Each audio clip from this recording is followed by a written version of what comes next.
Hi, Josh Barker with Josh Barker Real Estate, and thank you for checking out our market update for the month of August 2024.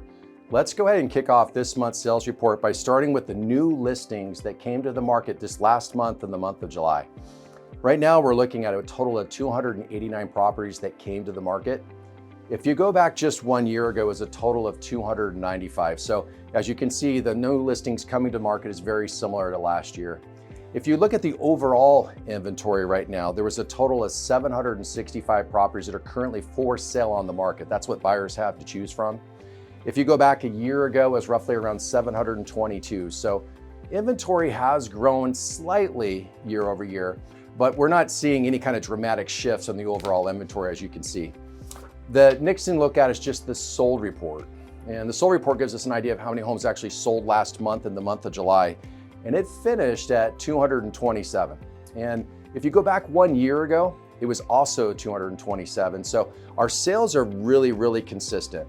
Now, historically, sales overall are much lower than they have been in the past. I mean, in years past, we would see sales volumes that exceeded well over 300 each month. And the fact that it's down to 227 right now, that doesn't really affect a buyer and a seller, because if a seller wants to get their home sold, they can do it. If a buyer is looking to buy a home, there's options. That lower volume has a lot more to do with the industry itself. There's just fewer sales for the industry to absorb. The next thing to look at is just the mortgage interest rates. If you're paying attention to this at all, over the last year, you've seen interest rates as high as actually 8%. Right now today, we're averaging around 6.875%. And the good news is that the Federal Reserve is coming out and they're sharing that they believe that they'll likely be lowering interest rates between now and the end of the year. Now, there's some key factors that they're watching. One of them is unemployment, which is still growing. And the second one is they're looking at inflation and how that impacts the market. So as long as those continue to stay in the direction that they think they're going, it's really like we could see an interest rate decrease by as soon as September, or at least by the end of the year. So we'll all be watching that closely. The last thing I wanted to cover with you guys this month is that you're going to probably hear some talk about the industry's rule changes. And here in Shasta County, our Shasta County Board of Realtors did remove broker compensation to a buying agent on the multiple listing service. But what I want to do is I want to take a minute and explain what that means for you, okay? On the buying side, what it means is that prior to going out and showing a home, a buyer will need to sit down with a buying broker. The broker will explain a scope of services that could be offered to the buyer. They'll explain how the agent gets paid and who's paying them. And then finally, they'll discuss the length of that agreement. And then they'll go out and show a home.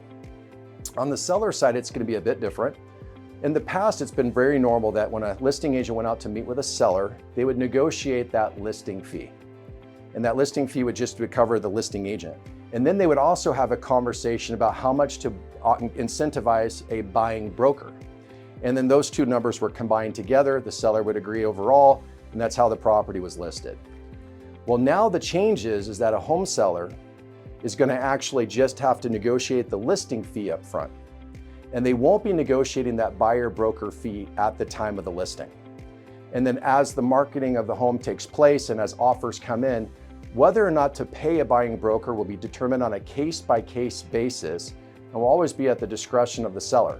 However, I will share with you that many buyers will not be able to buy homes if that seller can't pay the buyer broker fee. And so we're going to have to see over the next few months how that works out.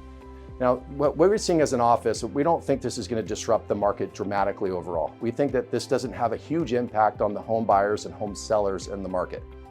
However, it is going to have an impact on the industry because people are creatures of habit. People are used to doing things a certain way for a really long period of time. And this is a pretty big change for our industry. So expect over the next few months some interesting commentary, but just know it's likely not to have an effect on you individually as consumers. So in any case, if you have any other questions, feel free to reach out. We're always here to help.